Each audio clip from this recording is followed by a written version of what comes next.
चलिए देखते हैं। आप लोग देख रहे हैं लक्ष्मी सा मैथ्स प्लेटफॉर्म। मेरा नाम है कृष्णा सिंह। हम लोग पढ़ने जा रहे हैं क्लास 10th मैथ्स। और क्लास 10th की मैथ में अभी तक हम लोगों ने चैप्टर 1 का एक्सरसाइज 1.1 हम लोगों ने सॉल्व कर लिया है। अब हम लोग आए हैं एक्सरसाइज 1.2 पे। एक्सरसाइज 1.2 का जो फर्स्ट क्वेश्चन है वो कह रहा है प्रूव दैट √5 इज़ इरेशनल। चूँकि ये जो इरेशनल है इसको हम लोगों ने एग्जाम्पल के थ्रू सॉल्व कर लिया था, लेकिन चूँकि अब हम लोग एक्सरसाइज सॉल्व करने के लिए आए हैं तो अब एक्सरसाइज में हम इसको √5 को इरेशनल प्रूफ करेंगे। तो जो √5 है इसको इरेशनल प्रूफ करने के लिए क्या करते हैं कि सबसे पहले यहाँ पे एज्यूम कर लेते हैं लेट √5 जो है हमारा कह रहा है √5 इस इरेशनल नंबर, ये प्रूफ करना है तो √5 को हम रेशनल नंबर मान लेंगे। रेशनल नंबर क्यों मान लेंगे? क्योंकि जो इरेशनल नंबर है उसको प्रूफ करने के लिए हमको कॉन्ट्राडिक्शन मेथड जो होता है, कॉन्ट्राडिक्शन मेथड का मतलब होता है विपरीत मान लेना, उल्टा मान लेना। मीन्स अगर इरेशनल √5 को इरेशनल प्रूफ करना है हमको, तो हमको √5 को इरेशनल की जगह रेशनल मान लेना है with the help of contradiction method. तो यहाँ हम लिखेंगे √5 is rational with the help of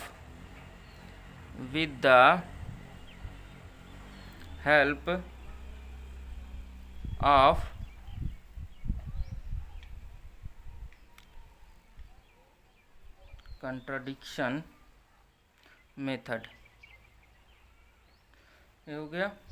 उसके बाद क्या करेंगे, चूँकि हमने इसको √5 को रेशनल नंबर मान लिया, तो जब √5 को रेशनल नंबर मान लेंगे मीन्स √5 जो होता है वो a/b के फॉर्म में होगा। चूँकि a/b हमारा रेशनल के फॉर्म में होता है, रेशनल नंबर के फॉर्म में होता है। चाहे आप उसको p/q कह सकते हैं, चाहे a/b कह सकते हैं। अब यहाँ पे देखने वाली बात ये है कि जो a और b हैं, a और b हमारे दोनों ही को प्राइम होते हैं। तो यहाँ लिखेंगे a and b both are coprimes. ये हमने इसको लिख दिया। इसके बाद अब जो √5 है यहाँ पे क्रॉस मल्टीप्लिकेशन करेंगे तो ये √5 जो है √5 के पास साथ b मल्टीप्लाई हो जाएगा इज इक्वल टू बचेगा a। अब ये जो √5b is equal to a है इसका हम स्क्वायर कर देंगे। तो यहाँ लिखना पड़ेगा हमको स्क्वायरिंग बोथ साइड, दोनों साइड में हमने स्क्वायर कर दिया। ये आंसर हमारा आया 5b² is equal to a²। 5b² is equal to a²। जब यहाँ b स्क्वायर करेंगे तो ये जो 5 है ना, 5 जब ट्रांसफ़र होगा इधर तो 5 a² को डिवाइड करेगा। तो हमको इसी चीज़ को अब यहाँ पे लिखना है। तो चूँकि a² इज़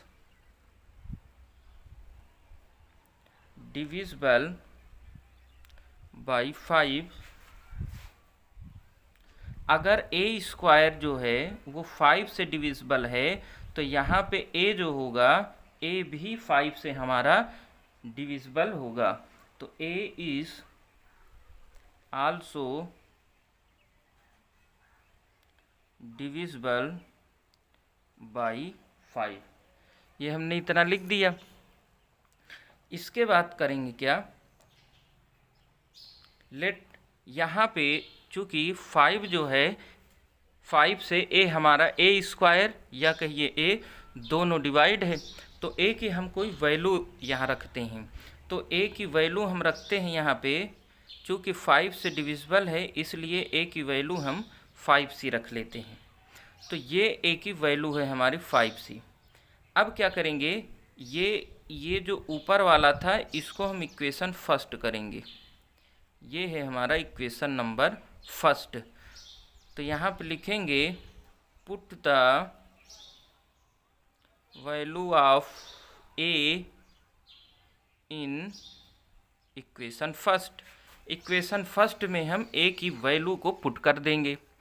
अब यहाँ इक्वेशन फर्स्ट क्या है, 5b² is equal to a square.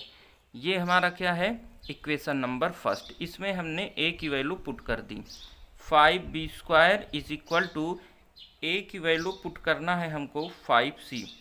चूँकि स्क्वायर ए स्क्वायर था इसलिए हमने यहाँ पे स्क्वायर वैसे ही रहने दिए।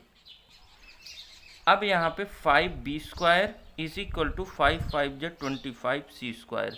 चूँकि 5 से 25 डिवाइड हो जाएगा इसलिए हमने इसको काट दिया। 5 5 जा 25, ये हुआ b² is equal to 5c²। अब यहाँ पे देखना ये है कि जैसे वहाँ पे पीछे यहाँ पे था कि a² 5 से डिविजिबल था, वैसे ही यहाँ पे भी आएंगे तो ये जो b² है हमारा ये 5 से डिविजिबल है। तो यहाँ हम इसको लिख देंगे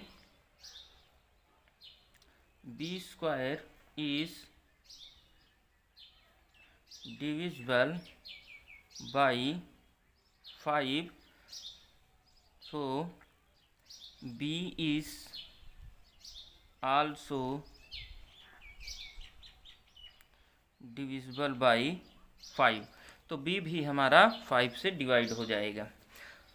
तो चूँकि अभी हम लोगों ने ऊपर ही पढ़ा √5 इज़ अ रेशनल नंबर, जैसे ही हमने माना तो यहाँ पे √5 is equal to a/b rational number यहाँ पे आ गया। अब जो रेशनल नंबर आया था हमारा a/b के फॉर्म में, तो वहाँ पे a और b जो दोनों हमारा था, तो a हमारा को प्राइम था और b भी को प्राइम था, तो बोथ आर को प्राइम।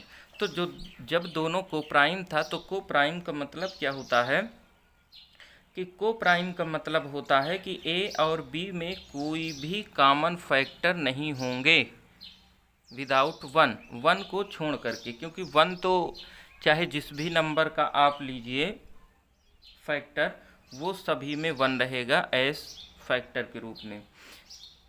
1 को छोड़ करके कोई भी नंबर ऐसा नहीं है जो यहाँ a और b के फॉर्म में जो रेशनल नंबर होते हैं तो उसमें वो फैक्टर के रूप में रहे। कोई भी नंबर ऐसा नहीं होता।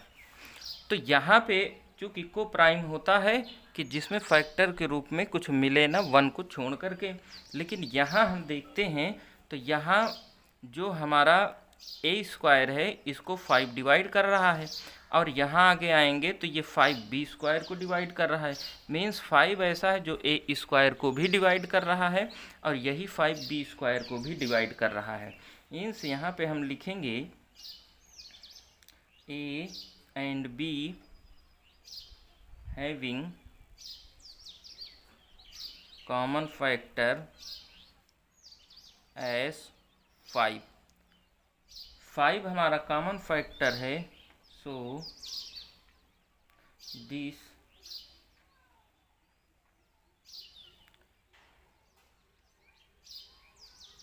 contradiction is wrong assumption। So this contradiction is wrong assumption. चूँकि हमने जो माना कि √5 एक रेशनल नंबर है, वो कैसे माना, तो कंट्राडिक्शन मेथड से माना था with the help of contradiction method. और जो हमने एज्यूम किया था कंट्राडिक्शन मेथड को कि √5 हमारा एक रेशनल नंबर है, तो वो हमारा गलत हो गया है, क्योंकि यहाँ पे a और b के पास दोनों के पास कॉमन फैक्टर के रूप में 5 है। सो √5 इज़ इरेशनल। इसलिए हम कह सकते हैं कि √5 एक इरेशनल नंबर है।